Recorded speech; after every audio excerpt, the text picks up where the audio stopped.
अस्सलाम वालेकुम स्टूडेंट्स, हमारा नेक्स्ट टॉपिक है रियोस्टेट।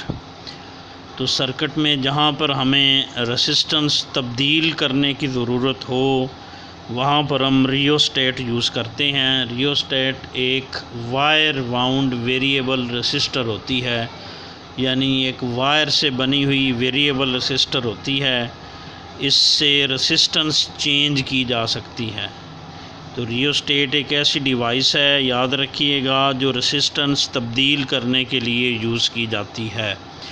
तो रियोस्टेट जो हमारी लैब्स वगैरह में यूज़ होती है उसकी शक्ल यूँ करके होती है। ये एक इंसुलेटर पाइप होता है, उसके ऊपर एक ख़ास किस्म का मटेरियल मैंगानीज जो कि एक अलाय होता है उसकी वायर लिपटी हुई होती है, यानी इंसुलेटिंग सिलेंडर के ऊपर ये वायर लिपटी हुई है। एक किनारा इधर है, ये टर्मिनल ए है, दूसरा किनारा इधर है, ये टर्मिनल बी है। यहाँ पर एक बारीक रॉड होता है, रॉड के ऊपर एक टर्मिनल, यानी यूँ जैसे एक रॉड है उसके ऊपर एक टर्मिनल यूँ करके आगे पीछे स्लाइड कर सकता है। तो ये तीसरा टर्मिनल सी होता है, ये स्लाइडिंग टर्मिनल है। यही असल में रियोस्टेट का काम करता है, यानी यही असल में रेसिस्टेंस तब्दील करने के लिए यूज़ होता है। तो ये टर्मिनल सी यहाँ पर दिखाया गया है, ये रॉड से कनेक्टेड है और रॉड से ये एक स्लाइडिंग टर्मिनल रॉड के साथ साथ स्लाइड कर सकता है, यानी जैसे ये रॉड है वैसे ये आगे पीछे उसके ऊपर स्लाइड कर सकता है। और ये वायर से टच हो रहा होता है, ये वायर के ऊपर आगे पीछे मूव करता है। तो स्टूडेंट, रियोस्टेट का जो फंक्शन है वो बुनियादी तौर पर आपने पीछे पढ़ा होगा कि रेसिस्टेंस ऑफ वायर और लेंथ ऑफ वायर आपस में डायरेक्टली प्रोपोर्शनल होते हैं। इस रूल पे डिपेंड करता है। तो स्टूडेंट ये देखें, फ़र्ज़ करें एक टर्न की लेंथ 5 सेंटीमीटर है, क्योंकि इसके ऊपर टर्नें लगी हुई हैं, ये पाइप के ऊपर लिपटी हुई है वायर इस तरह करके। फ़र्ज़ करें एक चक्कर की लेंथ 5 सेंटीमीटर है और एक चक्कर की रेसिस्टेंस फ़र्ज़ करें 1 ओम है, यानी लेंथ फ़र्ज़ करें एक चक्कर की 5 सेंटीमीटर है और उसकी रेसिस्टेंस कितनी है, फ़र्ज़ करें 1 ओम। ये फ़र्जी एग्ज़ाम्पल है। तो ये जैसे जैसे हम लेंथ चेंज करते हैं वैसे वैसे रेसिस्टेंस भी चेंज होती है। ये पीछे हमने पढ़ा था, लेंथ कम करेंगे तो रेसिस्टेंस कम होगी, लेंथ ज़्यादा करेंगे तो रेसिस्टेंस ज़्यादा होगी। सर्किट में या तो ए और सी को यूज़ किया जाता है या बी और सी को यूज़ किया जाता है, क्योंकि सर्किट में 2 टर्मिनल होते हैं, 2 टर्मिनल के ज़रिए इसको हमने कनेक्ट करना होता है। सी को ज़रूर कनेक्ट करना है, क्योंकि सी ने रियोस्टेट का असल काम यानी वेरिएशन ऑफ रेसिस्टेंस वो सी ने करनी है। तो या तो ए और सी को यूज़ कर लें या बी और सी को यूज़ कर लें। फ़र्ज़ करें अगर हम ए और सी को यूज़ करें, बी और सी को भी कर सकते हैं, फ़र्ज़ करें ए और सी को यूज़ करें, तो स्टूडेंट जब हम सी को यहाँ रख लेंगे, यहाँ फ़र्ज़ करें सी को यहाँ रखेंगे, सी जो है वो इस टर्न से टच हो रही होगी या इससे फ़र्ज़ करें टच हो रही है, तो ए और सी के दरमियान वायर की कितनी टर्नें आ गई, 1, 2 और 3। ए और सी के दरमियान, क्योंकि सी यहाँ पे है, ए और सी के दरमियान कितनी टर्नें हैं, 3। तो एक टर्न की लेंथ 15 सेंटीमीटर है, एक टर्न की लेंथ 5 सेंटीमीटर है, 3 टर्नें हैं ए और सी के। सी फ़र्ज़ करें यहाँ पे है, तो ए और सी के दरमियान लेंथ ऑफ वायर 15 सेंटीमीटर है और इस हिसाब से रेसिस्टेंस कितनी होगी, 3 ओम होगी। और अगर हम सी को यहाँ कर दें तो फिर ए और सी के दरमियान 4 टर्नें आ जाएंगी। एक टर्न की रेसिस्टेंस 1 ओम है, 4 टर्न की कितनी होगी, 4 ओम। यहाँ कर देंगे तो 5 टर्नें आ जाएंगी, 5 ओम। यहाँ कर देंगे तो ए और सी के दरमियान में 6 टर्नें आ जाएंगी। ए और सी के दरमियान वायर की लेंथ उस हिसाब से जो एक टन की 5 है तो 30 सेंटीमीटर और लेंथ कितनी जो रेसिस्टेंस कितनी हो जाएगी, 6 ओम। यहाँ कर देंगे तो ए और सी के दरमियान रेसिस्टेंस 7 ओम हो जाएगी, यहाँ कर देंगे तो 8 ओम हो जाएगी। यानी जैसे जैसे हम सी को ए से परे ले जाते जाएंगे, ए और सी के दरमियान टर्नों की तादाद बढ़ेगी। टर्नों की तादाद के बढ़ने से ए और सी के दरमियान वायर की लेंथ बढ़ेगी, और लेंथ के बढ़ने से रेसिस्टेंस भी क्या होगी, बढ़ती जाएगी। ये सिंपल सी एग्जांपल में हमने ये कंसिडर किया कि एक टर्न की रेसिस्टेंस 1 ओम है, तो सी अगर यहाँ पर है तो ए और सी के दरमियान 1 ओम की रेसिस्टेंस है, यहाँ होगा 2, यहाँ होगा 3 टर्नें आ गई तो 3 ओम। अगर ए और सी के दरमियान 4 टर्नें हैं तो 4 ओम, 5 टर्नें हैं तो 5 ओम। यहाँ कर लें कि सी फ़र्ज़ करें यहाँ पे है, तो यह 1 2 3 4 5 6 7 8 9 10 और 11 ए और सी के दरमियान 11 टर्नें हैं, तो ए और सी के दरमियान रेसिस्टेंस उस हिसाब से कितनी होगी, 11 ओम।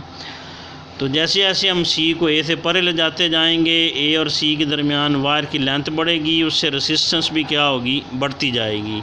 यहाँ 3 4 5 6 यहाँ 11 होगी।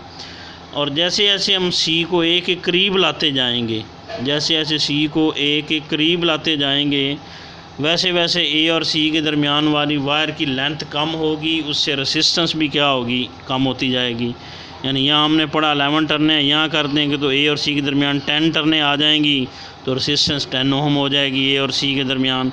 यहाँ कर दें तो ए और सी के दरमियान 9 टर्नें होंगी, तो ए और सी के दरमियान रेसिस्टेंस 9 ओम हो जाएगी। यहाँ सी को कर देंगे तो ए और सी के दरमियान 8 टर्नें फ़र्ज़ करें, फ़र्ज़ी एग्ज़ाम्पल है, तो उनके दरमियान रेसिस्टेंस 8 ओम हो जाएगी। यानी जैसे जैसे सी को इधर लाएंगे, ए और सी के दरमियान वाली रेसिस्टेंस कम होगी, जैसे जैसे सी को ए से परे ले जाएंगे, ए और सी के दरमियान वाली रेसिस्टेंस बढ़ेगी। इस तरह सी की मोशन से हम ए और सी के दरमियान वाली रेसिस्टेंस तब्दील कर सकते हैं। तो ये रियोस्टेट का पहला यूज़ है, वेरिएशन ऑफ रेसिस्टेंस। या रियोस्टेट को यहाँ इस तरह हम बतौर वेरिएबल रेसिस्टर यूज़ कर सकते हैं। रियोस्टेट के 2 यूज़ हैं, ये जो हमने यूज़ पढ़ा ये वेरिएबल रेसिस्टर का है।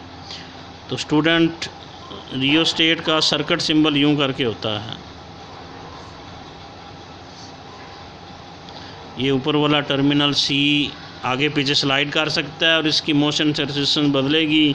ये वाला टर्मिनल ए और ये वाला कह दें बी। तो ये रियोस्टेट का सर्किट सिंबल है। रियोस्टेट को इस तरह बतौर वेरिएबल रेसिस्टर यूज़ कर सकते हैं। तो स्टूडेंट, रियोस्टेट का दूसरा यूज़ है बतौर पोटेंशियल डिवाइडर। इसको हम बतौर पोटेंशियल डिवाइडर भी इस्तेमाल कर सकते हैं। तो पोटेंशियल डिवाइडर के तौर पर इस्तेमाल करने के लिए ये सर्किट शक्ल में दिखाया गया है।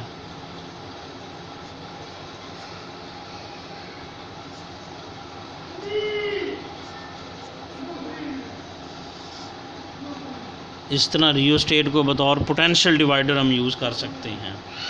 तो ये बैटरी है, उसका वोल्टेज V है, ये A और B से कनेक्टेड है, यूँ करके ये रियोस्टेट लगी हुई है। ये देखें वही सिंबल ये वाला, इसको ज़रा ये हॉरिजॉन्टल है, ये वर्टिकल है।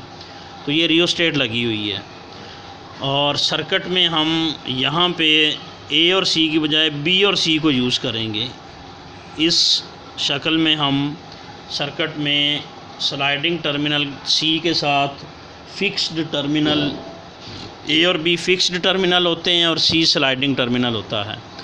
तो इस केस में, इस फिगर में हम फिक्स्ड टर्मिनल B को स्लाइडिंग टर्मिनल C के साथ यूज़ करेंगे। तो वही रूल, जैसे जैसे C को B के करीब लाएंगे, B और C के दरमियान वायर की लेंथ कम होगी इस तरह, और लेंथ कम होने से रेसिस्टेंस कम होती जाएगी। और जैसे जैसे C को B से परे ले जाएंगे, C और B के दरमियान वायर की लेंथ बढ़ेगी, उससे resistance between B and C जो है वो भी इंक्रीज़ होती जाएगी। तो इस तरह C की मोशन से हम B और C के दरमियान वाली रेसिस्टेंस भी चेंज कर सकते हैं। ये तो हमने पढ़ लिया। C की मोशन से हम पोटेंशियल भी चेंज कर सकते हैं, वोल्टेज भी चेंज कर सकते हैं। वोल्टेज कैसे चेंज होगा C की मोशन में, ये हम यहाँ पोटेंशियल डिवाइडर वाले टॉपिक में पढ़ेंगे। तो स्टूडेंट, ये देखें, अगर पूरे सर्किट पर ओहम लॉ यूज़ करें हम,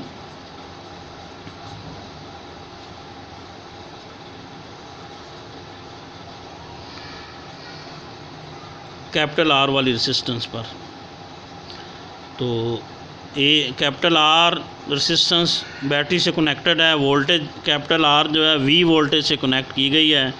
कैपिटल आर के लिए वोल्टेज वी है, करंट आई है और रेसिस्टेंस आर है, इधर करंट फ्लो कर रहा है। और आई फिर किसके इक्वल होगा,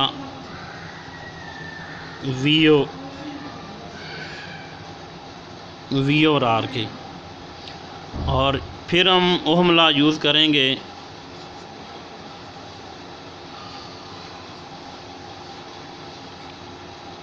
फॉर स्मॉल आर रेसिस्टेंस या वोल्टेज वी बी सी।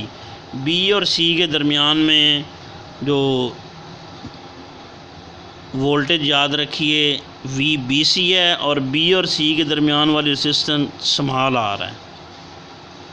ए और बी वाली रेसिस्टेंस कैपिटल आर है, बी और सी के दरमियान रेसिस्टेंस स्मॉल आर है। ये देखें, ये उसी फिगर को ज़रा कंसिडर करें, वहाँ से आपको ज़्यादा अच्छी तरह पता लग जाएगा कि ये देखें, ये हमने फ़र्ज़ किया हुआ है कि एक टर्न की रेसिस्टेंस 1 ओम है। तो ए और बी के दरमियान कुल टर्नें कितनी है, 1 2 3 4 5 6 7 8 9 10 11 12 13 14। ए और सी के दरमियान में रेसिस्टेंस जो टर्नें 14 है। तो ए और सी के दरमियान वाली ए और बी के दरमियान में टर्नें 14 हैं। तो ए और बी के दरमियान रेसिस्टेंस भी कितनी होगी, 14 ओम।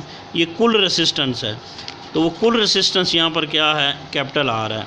बी और सी वाली रेसिस्टेंस चेंज हो सकती है।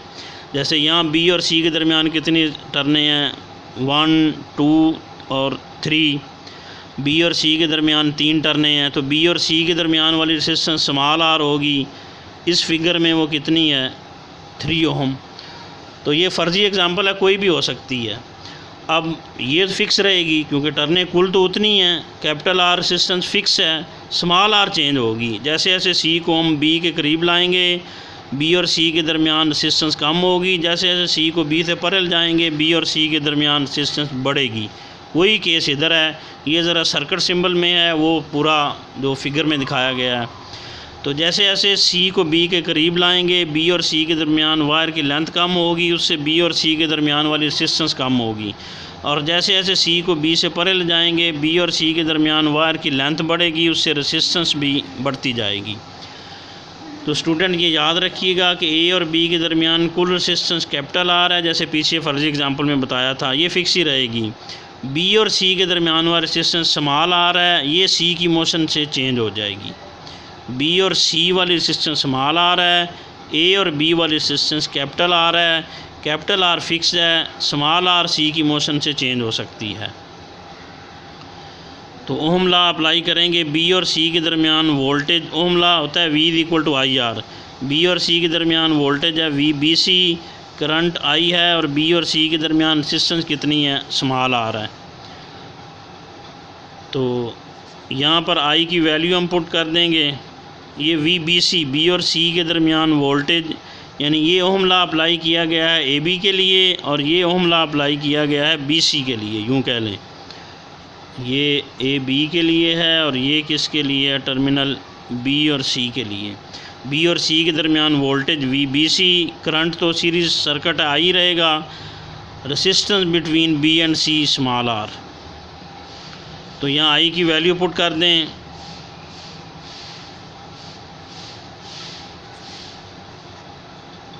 आई की value V over R into ये क्या हो जाएगा, स्मॉल आर। तो स्टूडेंट ये वही जो रिलेशन है, इसको पोटेंशियल डिवाइडर का रिलेशन कहते हैं। ये वही चीज़ शो करेगा जो अभी हमने पढ़ी। तो स्टूडेंट जैसे जैसे हम सी को बी के करीब लाएंगे, हमने पढ़ा बी और सी के दरमियान वायर की लेंथ कम होगी, उससे रेसिस्टेंस भी क्या होगी, कम होती जाएगी। तो जैसे सी को बी के करीब लाएंगे, बी और सी के दरमियान वाली रेसिस्टेंस स्मॉल आर कम होती जाएगी। इफ़ सी इज़ ब्रॉट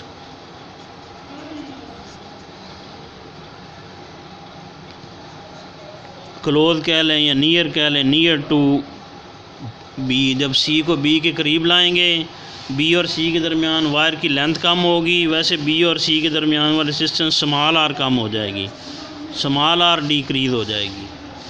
और फार्मूला ये था VBC का, अभी हमने बनाया V/R इंटू स्मॉल r। इस फार्मूले के मुताबिक VBC और स्मॉल r डायरेक्टली प्रोपोर्शनल हैं।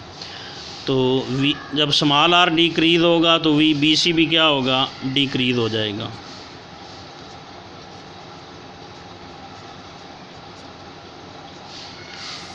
इसके बरक्स यहाँ से पता लगा कि जब C को B के करीब लाएंगे स्मॉल r रेसिस्टेंस कम होगी और स्मॉल r के कम होने की वजह से वोल्टेज VBC भी कम हो जाएगा। इफ़ C इज़ ब्रॉट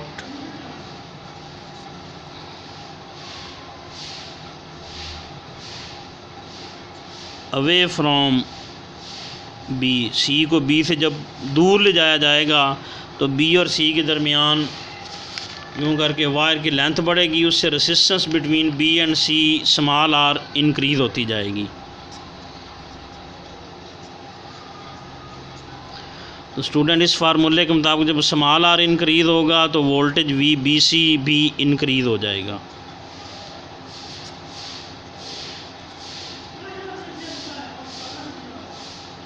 तो ये पोटेंशियल डिवाइडर का रूल है कि जब C को B के करीब लाएंगे B और C के दरमियान वाली रेसिस्टेंस भी कम होगी और इस फार्मूले के मुताबिक रेसिस्टेंस स्मॉल r कम होने से वोल्टेज VBC भी कम हो जाएगा। और जब C को B से परे ले जाएंगे तो B और C के दरमियान वाली रेसिस्टेंस स्मॉल r इंक्रीज़ होगी और स्मॉल r इंक्रीज़ करने से इस फार्मूले के मुताबिक वोल्टेज VBC भी इंक्रीज़ हो जाएगा। दूसरे अल्फाज में C को B के करीब लाने से वोल्टेज VBC कम होगा, C को B से परे ले जाने से वोल्टेज VBC बढ़ेगा। इस तरह C की मोशन से हम वोल्टेज VBC भी चेंज कर सकते हैं। यही पोटेंशियल डिवाइडर का रूल है।